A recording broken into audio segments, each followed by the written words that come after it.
Warning, this content may be upsetting or disturbing to some audiences. The first story. Welcome to Uncle Bob's Wicked and Wild Water Park, where nightmares become reality. I never believed in love at first sight before all this happened. At 16 years old I had never even had a girlfriend, and although I'd been infatuated with girls at school, I had never been in love. That all changed when I laid eyes on Clementine Sweeney. It helped that she saved my life that day and was also my first kiss, all in the span of a few minutes, but I'm getting ahead of myself. I should probably start at the beginning.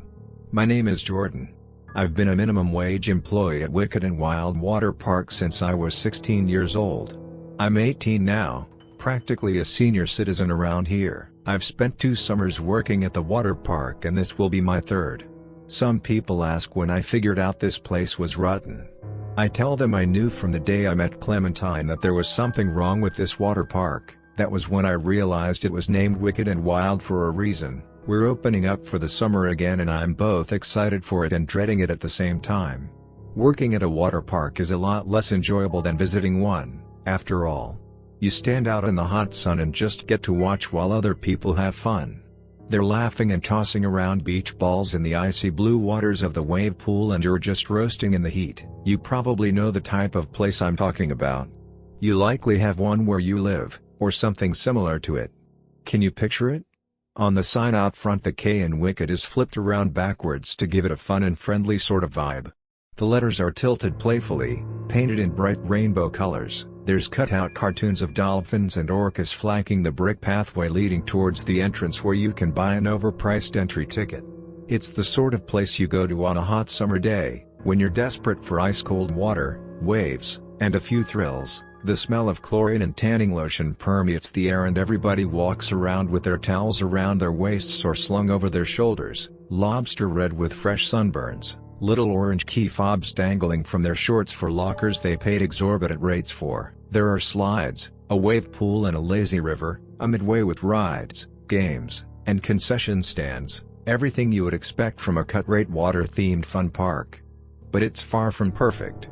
Several of the older slides have bumps and divots in them, a result of neglected maintenance over the years, and will scrape holes out of your back while you ride down them. This is especially common when the water pressure is poor, which it often is. Our wave pool has a history of dirty needles and broken glass bottles being found floating in the murky water, among other things, soiled diapers, used band-aids, and tampons to name a few. Still, I have yet to mention our wealthy owner's obsession with building bigger and bigger slides and more dangerous attractions, all of which he forces us to test for him. There have been other issues as well. Problems that have been growing increasingly concerning to me. Sinister things that I only learned about after becoming a manager. I'll get to that, I promise. I'm only 18, but since getting promoted, I'm the closest thing to an adult working here most days. And that's beginning to feel more and more obvious. Of course, there's also our owner, an obese, predatory-looking red-haired gentleman who insists on being called Uncle Bob. But he hides out in his office most of the time. When he does venture into the park, he draws all sorts of stares.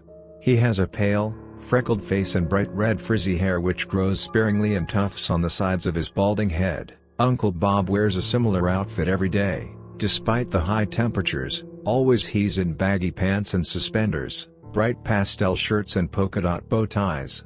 Sometimes he'll add a clashing plaid sports jacket that looks like it escaped from the 1960s. Most people think he resembles a big, sweaty clown, although probably unintentionally. Uncle Bob is the only adult around here most of the time. This is the sort of place where parents drop off their kids and run, since it doesn't cater to them and borders on outright hostility towards grown-ups.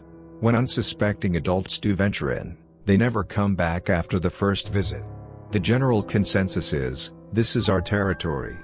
A place for kids and teens. Uncle Bob knows this fact and capitalizes on it. He makes parking so expensive that most people would have to be independently wealthy to afford it. There's no alcohol served in the park, another deterrent to keep adults away. None of us totally understand why Uncle Bob wants to keep the grown-ups out, but most of us have theorized it's because of the frequent incidents as we call them around here. We have a lot of mishaps. Somehow Uncle Bob always manages to sort it out, though. The wave pool, as I've mentioned, is particularly hazardous. Not only for those who can't swim. For everyone. On the day I'm going to tell you about, the day when my world turned upside down, I had to jump into the water to save a kid who went under. This was during my first season, on a hot, busy day towards the end of August. When you've been lifeguarding for a little while, you learn to spot the people who can't really swim, the ones who got peer pressured into going out into the deep end, or just don't know any better. People who can't swim do this distinctive little sideways hop with each incoming wave, their eyes wide with fear, and they go deeper and deeper, each time relying on the precious floor beneath their feet to save them. And yet still they go in further. By the time their terrified faces go under, it's too late. But we've spotted them long before that. On that particular day, I remember it was hot and sunny as hell. The humidity was making it even worse and I was itching to get into the water. That's when I saw this one youngster hopping sideways into the waves, not treading water, just bouncing on stilted legs into the deep. It was a kid who looked about 12 and he was difficult to keep track of amidst the crowd. The pool was packed shoulder to shoulder that day. I looked across at the lifeguard on the other side of the pool that day and he looked back at me. We both saw the same thing. I made a V with my index and middle fingers and pointed with them towards my eyes, then towards the kid, towards my eyes, towards the kid again. "Keep your eyes on him," was what that meant. He stared at me blankly and shrugged. The young kid in the water had long, shaggy brown blonde hair and he was doing a little sidestep jump into the pool, going deeper and deeper with each bounding step forward. He was tittering, looking back and forth between his friends' faces, but it was a nervous laugh. Because he couldn't swim. I could tell that already. His friends went in deeper, treading water when the next big wave came, and he followed. He jumped off his tiptoes as the huge wave rolled in, going up with it. But then it rolled past and he came back down, his head going under the surface of the water. His friends resurfaced when the wave was past, but he didn't come back up. His pals didn't even notice. They rarely do. I stood up in anticipation of the inevitable and waited, hoping he would reappear. When he didn't reappear after several long moments, I blew my whistle. A siren began to sound and I dove from my high perch into the icy waters and began to swim towards the middle of the pool. The kind people made a path for me and allowed me through, while others stared at me with cold eyes as I paddled past them, upset at me for spoiling their fun. The wave machine had been shut off temporarily for the rescue attempt. When I got close to where he had been seen last, I went under.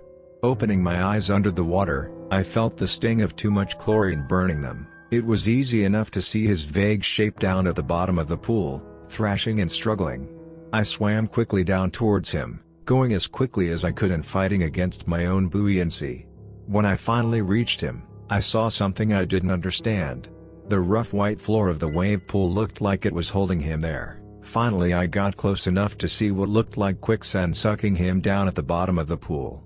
The kid's eyes were wide and terrified and I couldn't help but feel afraid as well, looking at that unnatural sight. It looked as if the bottom of the pool was drawing him down into it. I heard a loud slurping noise and saw his foot went in deeper and he was now up to his ankle in it. Tendrils like fingers were wrapping around his lower leg and pulling him down into the permeable surface at the bottom of the pool. I grabbed hold of him under his arms from behind and tried to swim up towards the surface.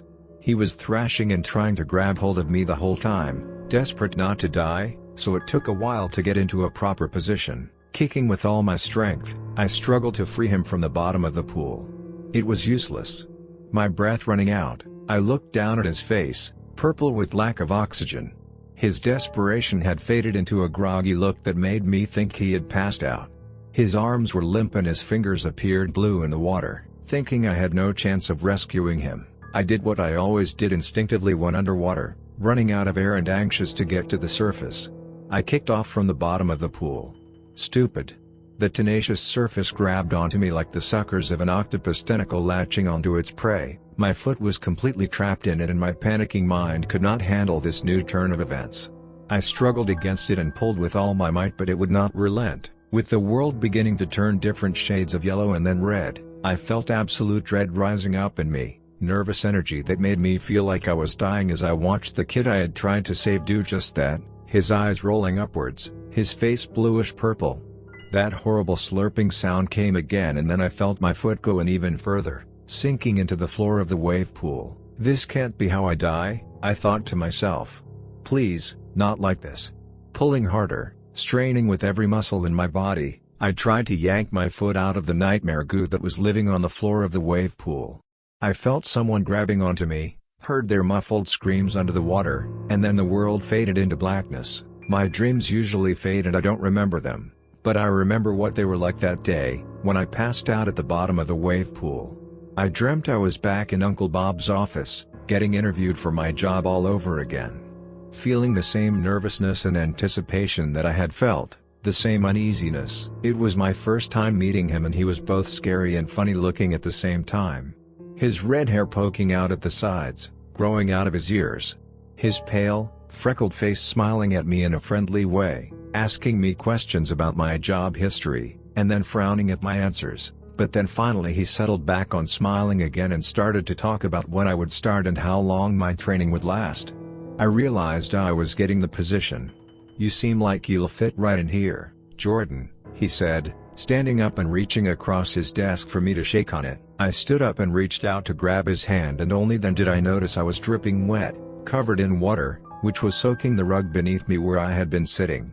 The water dripped from my arm down onto his desk, all over some important-looking papers which were stacked there. Embarrassment rushed through me and I felt my face burning hot, but I looked up and Uncle Bob was still smiling as if this was of no concern to him at all. "Welcome to the team," he said, grinning broadly. Purple tentacles covered in suckers could be seen sprouting from his sides, ripping through his pastel pink shirt and tearing the fabric. That was when I looked down and saw my dream hand signing something. A long and ominous-looking contract written in spidery cursive. The pages were stacked high and my name was printed at the bottom where my half-finished signature now accompanied it. Terrified, I backed away from him, or at least tried to, but it felt like I was underwater, stuck in slow motion. I couldn't breathe, I realized, panicking. "Finish signing it," Uncle Bob said, his eyes black as midnight now, purple tentacles whipping around him like a lightning storm.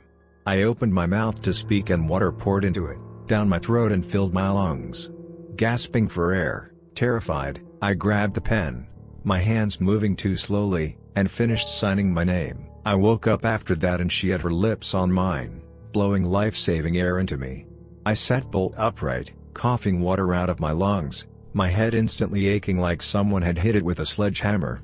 She was there looking at me, concern in her eyes, when I finally came to my senses. Her pale, freckled face was rounded, reddened with too much sun like all of us who worked there. I had never seen her before. Her fine orange hair whipped around in the wind, making her even more beautiful. "Are you okay?" she asked, looking a little annoyed. I realized it wasn't the first time she had put forth the question. I had just been too stunned to hear her. My first feeling was embarrassment for some reason, as if it was my fault I had almost drowned and she had saved me. I lowered my gaze but then realized quickly how foolish that was. I had been trying to save the kid. I suddenly remembered why I had dove into the water in the first place. "He's still down there. We have to save him." Her eyes went wide and she put her index finger to her bright red lips quickly to tell me to be quiet as the crowd gasped in horror around us. "I'm right here," said the kid from nearby. He was almost the same as the kid who I had seen drown at the bottom of the pool, but he looked a little different somehow. His eyes a little meaner, a little less human. "Thanks for saving me." "But I didn't." Before I could finish, the whole crowd was cheering like mad. Everyone was clapping for Clementine and now they were cheering for me as well, since the kid claimed I had rescued him from drowning, even though I had failed miserably at it. "Don't say anything," she whispered in my ear. I felt the hairs stand up on the back of my neck when she did that and would have happily agreed to do whatever she said. I nodded. Later on, when the commotion had died down, she slipped me her phone number. At the top she had written her name and a message in big block capital letters, "Trust no one but me. Clementine Sweeney." No girl had ever given me their phone number before. I felt my flesh break out in goosebumps as she handed the slip of paper to me, her fingers brushing lightly against my wrist as she did. She smiled at me and I saw her blush and I realized suddenly she liked me too. But how was that possible? She was beautiful and I was me. I called her that night. The first time she didn't pick up and my heart began to pound nervously, my lips and mouth suddenly dry. I sat there waiting, debating whether I should call again. But then my cell phone began to ring, causing me to jump. Picking it up in my hands, I stared down at the screen. Clementine Sweeney calling. Sliding up with my thumb on the phone screen, I put it up to my ear. "Hello?" "Hey," she said. "It's me, Clementine." "Oh, hi," I said, trying to sound casual, feeling awkward and judging every word that came out of my mouth too harshly. "How's it going?" "I'm okay," she said. "How are you doing?" "I don't know," I said honestly.